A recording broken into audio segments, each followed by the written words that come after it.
আজকে আমরা যেটা পড়াবো সেটা হচ্ছে কাব্যালঙ্কার সূত্রভিত্তি। সেখানে কাব্যের অঙ্গ সম্বন্ধে বলবো। কাব্যের অঙ্গ অর্থাৎ কাব্য কিভাবে লেখা হয় তার পার্ট গুলো সম্বন্ধে আমরা বলবো। কাব্যের অঙ্গ কি সেটা। তো আমরা জানি কি যে কতগুলি পদ যে সমষ্টি হচ্ছে বাক্য এবং কতগুলি অর্থযুক্ত বাক্য মিলে হয় কাব্য।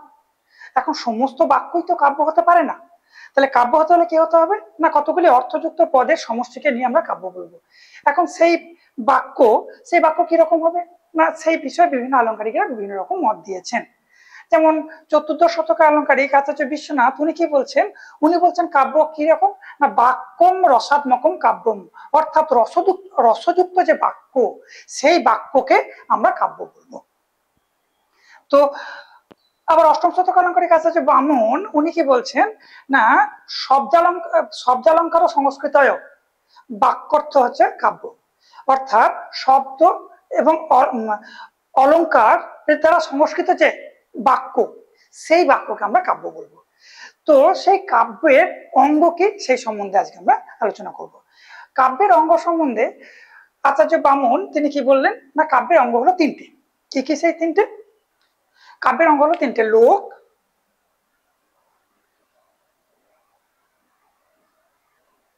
বিদ্যা ও প্রকীর্ণ। এই তিনটে হলো কাব্যের অঙ্গ। লোক কি? লোক প্রসঙ্গে তিনি বললেন লোকহ বৃত্তম লোক, অর্থাৎ লোকবৃত্তম লোক মানে কি, স্থাবর এবং জঙ্গমাত্মক যে বিষয় তার যে ব্যবহার তাকে আমরা বলবো লোক। স্থাবর মানে স্থিতিশীল এবং জঙ্গম মানে গতিশীল, অর্থাৎ স্থিতিশীল এবং গতিশীল পদার্থের যে ব্যবহার তাকে আমরা বলবো লোক। দ্বিতীয় অঙ্গ হিসেবে তিনি বললেন কি বিদ্যা। বিদ্যা প্রসঙ্গে তিনি বললেন বিদ্যা হচ্ছে ছয়টি সমষ্টিকে আমরা বিদ্যা বলবো। সেগুলো কি কি না, শব্দ স্মৃত, অভিধান, কোশ, ছন্দ বিচিতি, কলা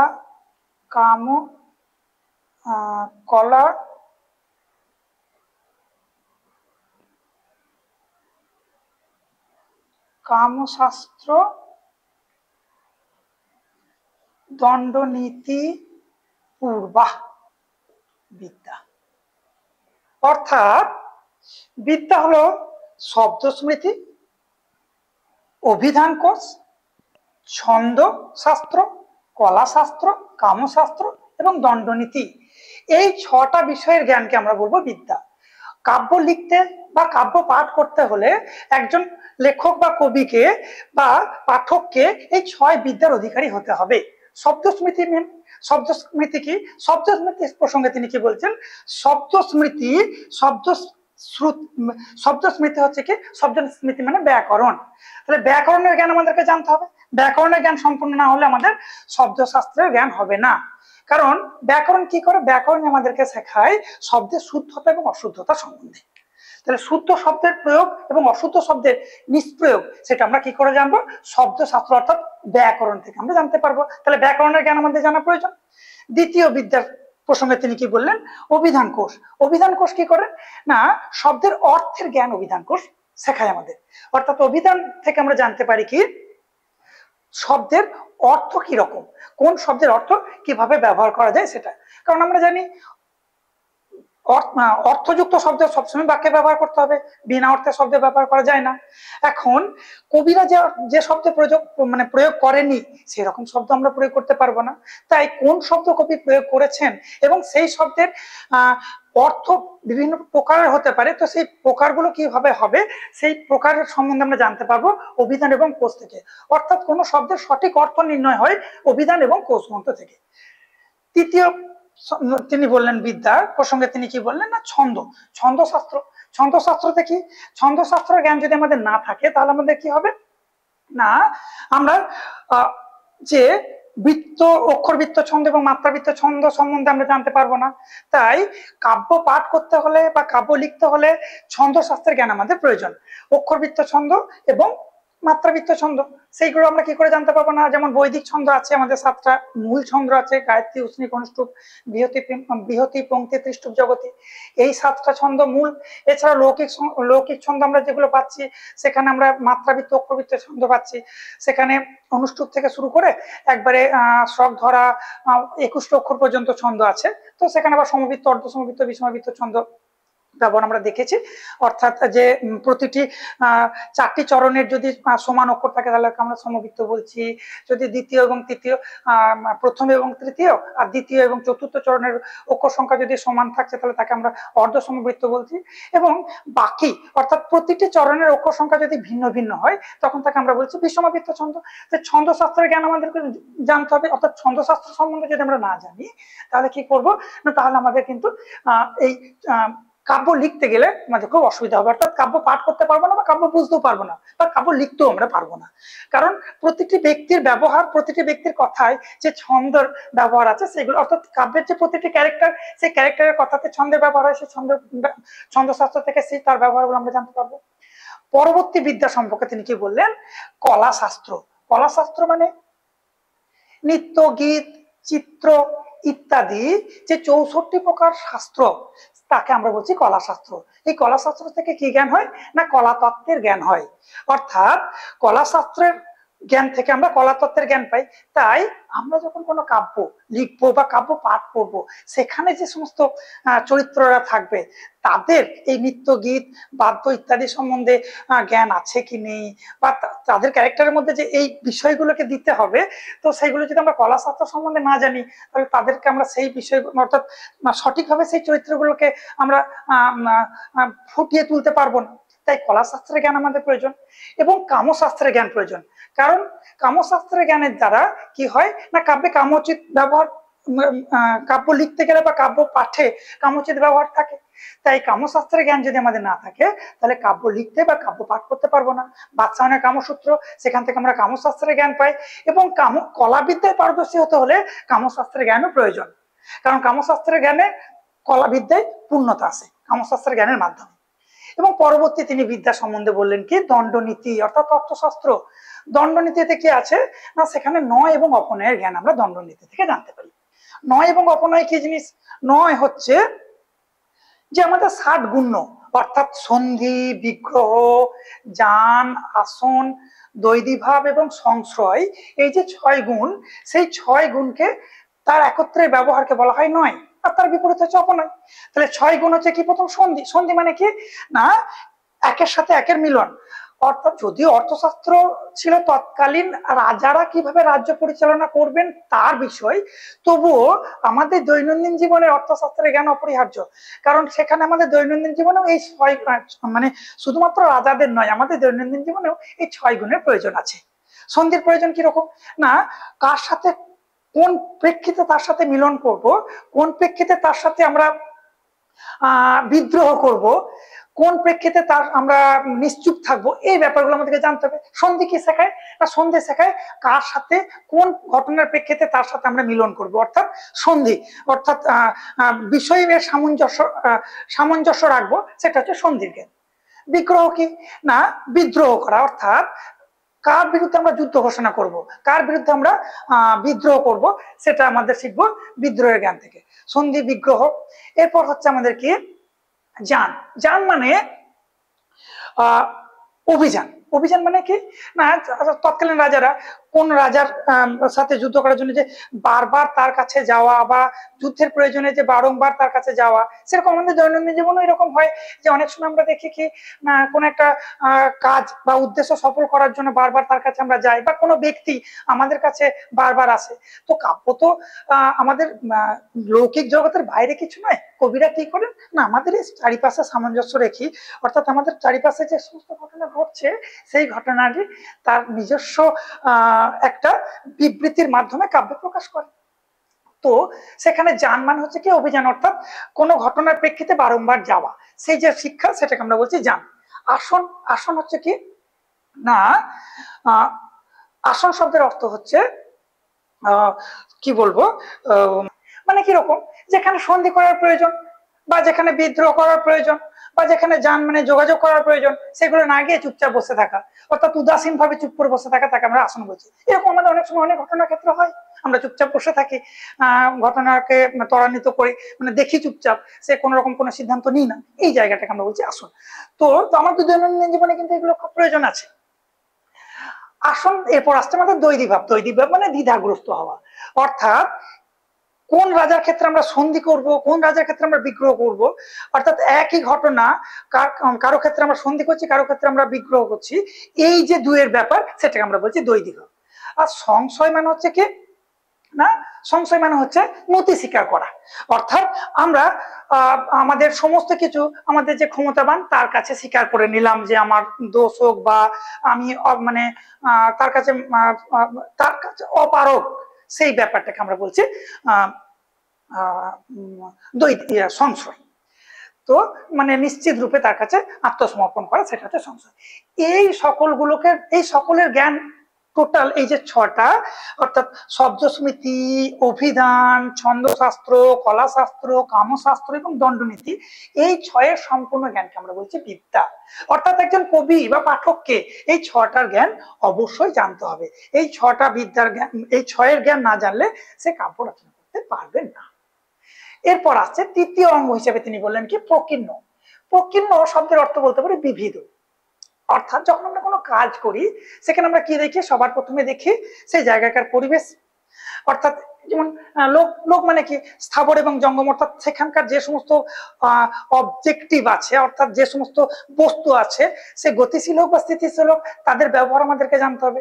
যেমন আমরা দেখেছি কি অভিজ্ঞান শকুন্তলম নাটক যখন মহাকবি কালিদাস লিখছেন, তো সেখানে উনি মৃগয়ার একটা সময় দেখছি আমাদের সেনাপতি, তিনি মৃগয়ার যে সুফল তার বর্ণনা করছেন, এবং ওখানে দেখছে কি যে মনুষ্যেতর প্রাণী, অর্থাৎ মৃগয়া করতে গেলে পশুদের যে তাদের চরিত্র সম্বন্ধে বোঝা যায়, অর্থাৎ পশুরা রাগলে কিরকম হয়, তাদের ইমোশন গুলো কিরকম হয়, সেগুলো আমরা দেখছি। তার মানে এই যে স্থাবর এবং জঙ্গম, অর্থাৎ আমাদের প্রকৃতিতে বস্তু মানে চলমান এবং স্থির বস্তু, এদের যে ব্যবহার, সে জীব হোক বা জড়, তাদের ব্যবহার আমাদেরকে জানতে হবে। তাদের ব্যবহার যদি আমরা না জানি, তাহলে আমাদের যে কাব্য পাঠ করবো বা কাব্য লিখবো, সেখানে সেগুলোকে আমরা সঠিকভাবে প্রয়োগ করতে পারবো না। তো প্রকীর্ণ মানে হচ্ছে বিভিন্ন অংশ। প্রকীর্ণর মধ্যে উনি কি বললেন না, ছটাকে উনি প্রকীর্ণর মধ্যে ফেললেন। সেটা হচ্ছে কিরকম, লক্ষ্যগত, অবেক্ষণ,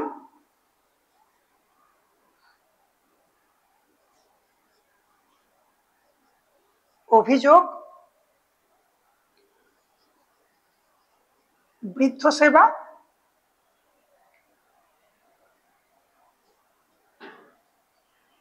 অবধান,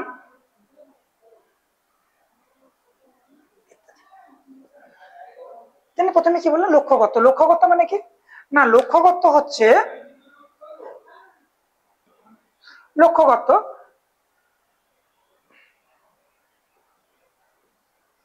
প্রতিভা আর অবদান, এই ছটাকে তিনি বললেন কি না প্রকীর্ণ।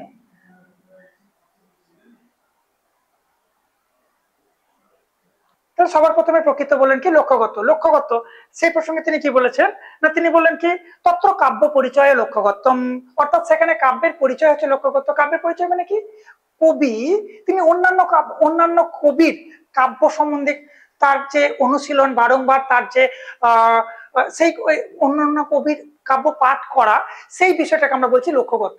অর্থাৎ কবি যখন কাব্য লিখবেন, তখন তিনি অন্যান্য কবির কাব্য পাঠ করবেন, অন্যান্য কবির কাব্য অনুশীলন করবেন, তারপর তিনি নিজের কাব্য লিখবেন। এই ব্যাপারটাকে আমরা বলছি লক্ষ্যগত। তিনি আচার্য বামন প্রকীর্ণ অংশে এই লক্ষ্যগত কথা বললেন। তারপর কি বলেন, অবেক্ষণ। অবেক্ষণ মানে হচ্ছে কি না, অবেক্ষণ হচ্ছে যে উপযুক্ত পদের ব্যবহার এবং অনুপযুক্ত পদের পরিহার, সেটাকে আমরা বলছি অবেক্ষণ। অর্থাৎ কাব্য যখন আমরা লিখবো, তখন কোন কোন পদের ব্যবহার করব এবং কোন কোন পদের পরিহার করব, এই বিষয়টাকে আমরা বলছি অবেক্ষণ। সঠিক শব্দ আমাদেরকে প্রয়োগ করতে হবে, সঠিক বাক্য আমাদেরকে প্রয়োগ করতে হবে। তো কোন বাক্য প্রয়োগ করা উচিত, সেই কন্টেন্ট অনুযায়ী কোন বাক্য প্রয়োগ করা উচিত সেইগুলোকে, এবং কোন বাক্য প্রয়োগ করা অনুচিত, এই যে জ্ঞান, এটাকে আমরা বলছি অবীক্ষণের জ্ঞান। অভিযোগ মানে হচ্ছে কি, তৃতীয় উনি বলেন অভিযোগ। অভিযোগ শব্দের অর্থ হচ্ছে কি না, কাব্য রচনার যে উদ্যোগ, অর্থাৎ কাব্য লিখতে গেলে বা কাব্য পাঠ করতে গেলে আমাদের উদ্যম প্রয়োজন, এই উদ্যমটাকে আমরা বলছি অভিযোগ। কারণ আমরা শিখেছি যে উদ্যমে নহি সিদ্ধান্তি কার্যানি না মনোরথ হয় নয় সুক্তস্য সিংহস্য প্রবিশন্তি মুখমিদা। শুধু উদ্যোগ থাকলে হবে না, কার্যও করতে হবে। কারণ এই যে আমরা সেই আগে সূক্তিতে পড়েছিলাম যে ঘুমন্ত সিংহর মুখে কখনো মৃগরা আপনা আপনি প্রবেশ করে না, কারণ সিংহকেও শিকার করতে হলে প্রযোজন করতে হয়। শুধুমাত্র উদ্যম নিলে হবে না যে তিনি পশুরাজ, তাই সিংহ মৃগ শিশু একবারে সিংহর মুখে প্রবেশ করে দেবে খাওয়ার জন্য, সেটা কিন্তু হয় না। তাই এই অভিযোগ মানে হচ্ছে কি উদ্যম, অর্থাৎ কাব্য পাঠ বা কাব্য লেখার জন্য যে উদ্যোগ বা উদ্যম, সেটাকে বলা হচ্ছে অভিযোগ। বৃদ্ধ সেবা, পরবর্তী তিনি প্রকীর্ণ অংশে বললেন কি না বৃদ্ধ সেবা। বৃদ্ধ সেবা মানে হচ্ছে কি, যে জ্ঞানবৃদ্ধ, অর্থাৎ অন্যান্য কবি বা গুরু যারা কাব্য উপদেশ দেন, সেই রকম গুরুর যে সেবা বা শুশ্রূষা, তাকে আমরা বলছি বৃদ্ধ সেবা। গুরু সেবা মানে অর্থাৎ অন্যান্য কবি তারা কিভাবে কাব্য সম্বন্ধে আলোচনা করছেন, কিভাবে কাব্য পড়ছেন, সেই রকম অনুশীলন করা, তার মতো তাকে অনুকরণ করা, সেটাকে আমরা বলছি বৃদ্ধ সেবা। তারপরে তিনি বললেন প্রতিভার কথা। প্রতিভাকে আচার্য বামন বলছেন কি, কবিত্ব বীজম প্রতিভানম, অর্থাৎ কবিত্বের বীজ হলো প্রতিভা। প্রতিভা হচ্ছে কবিত্বের মূল বিষয়। এটা কিরকম না, এটা জন্ম জন্মান্তরগত সংস্কার বিশেষ, এটা ছাড়া কাব্য লেখা সম্ভব নয়। যদিও যদি কোনো অপ্রতিভাধর ব্যক্তি কাব্য লেখেন, তাহলে কি হবে না, সেই কাব্য হবে হাস্যযুক্ত, হাস্যস্পদ হয়ে ওঠে। তাই প্রতিভা, আবার এই প্রসঙ্গে অন্যান্য কবিরাও, অন্যান্য আলংকারিকরাও বিভিন্ন রকম কথা বলেছেন। অনেকে যেমন ভামহ প্রতিভাকে দুই ভাগে ভাগ করেছেন, কারয়িত্রী প্রতিভা, ভাবয়িত্রী প্রতিভা। অর্থাৎ কিছু উনি বলছেন কি না, জন্ম জন্মান্তরগত সংস্কার বিশেষ কিছু প্রতিভা থাকে, সেটাকে আমরা ভাবয়িত্রী প্রতিভা বলছি। আর কারয়িত্রী প্রতিভা মানে যেটাকে আমরা বারবার অনুশীলন করে করে করে করে সেই বিষয়ের একটা দক্ষ হয়ে ওঠা, এইটাকে এবং প্রতিভাকে ত্বরান্বিত করা, সেটাকে উনি কারয়িত্রী প্রতিভা বলছেন। এরপর আসছে এই প্রতিভা। তাহলে প্রতিভা দরকার, কারণ প্রতিভা না হলে আমরা কাব্য লিখতে পারবো না, বা যদি আমরা কাব্য লিখি বা কাব্য পাঠ করি, সেটা কিরকম হবে না, হাস্যস্পদ হবে। এরপর আসছে অবধান। অবদান মানে হচ্ছে চিত্রের একাগ্রতা। কারণ কোন বিষয়ে যদি একাগ্র না থাকে, তাহলে আমরা সেই বিষয়কে সঠিকভাবে বিশ্লেষণ করতে পারবো না। তাহলে একাগ্র কিভাবে হব না, ইন্দ্রিয়গুলোকে অর্থাৎ মনের সাথে অন্যান্য বিষয়ের সাথে মনকে যেন একাগ্র রাখে। অন্যান্য বিষয় থেকে বিরত রাখাটাই হচ্ছে একাগ্রতা। অর্থাৎ মনের একাগ্রতা, চিত্রের একাগ্রতা, অর্থাৎ মনের একাগ্রতা। মনের একাগ্রতা কিরকম হবে না, ইন্দ্রিয়গুলো যখন অন্যান্য বিষয় থেকে বিরত থাকবে। এটা কিরকম ভাবে হয় না, এটা দেশ এবং কালগত ভাবে হয়। দেশ এবং কালগত ভাবে হয়। দেশ কি না, নির্জন স্থান হচ্ছে দেশ। অর্থাৎ নির্জন যে স্থান, যেখানে কোন রকম কোলাহল বর্জিত যে স্থান, সেখানে কি হয় না, সেখানে আমাদের মন একাগ্র থাকে, এবং সেখানে আমাদের কাব্য লেখা বা কাব্য পাঠের উপযুক্ত স্থান বলে আচার্য বামন মনে করেছেন। শুধু এটা আচার্য বামনের মত বলে আমরা বলবো না, এটা মোটামুটি সকলেই স্বীকার করেছেন যে এই নির্জন স্থানটাই হচ্ছে কাব্য পাঠ বা কাব্য আলোচনা করার সঠিক জায়গা। আর কাল, সময়, কিন্তু কোন সময় না, আচার্য বামন বললেন যে রাত্রির চতুর্থ প্রহর, অর্থাৎ যে এটাকে ব্রহ্ম মুহূর্ত বলা হচ্ছে, এই ব্রহ্ম মুহূর্তই হচ্ছে কাব্য পাঠ বা কাব্য আলোচনা করার সঠিক সময়। কারণ এই ব্রহ্ম মুহূর্তে কি হয় না, আমাদের চিত্ত স্থির থাকে, মন একাগ্র থাকে, এবং কাব্য পাঠ সহজে আমরা করতে পারি, বা কাব্য আমরা যখন যদি লিখতেও মানে কাব্য রচনা করতে গেলেও সেটাই হচ্ছে সঠিক সময়। ঠিক আছে।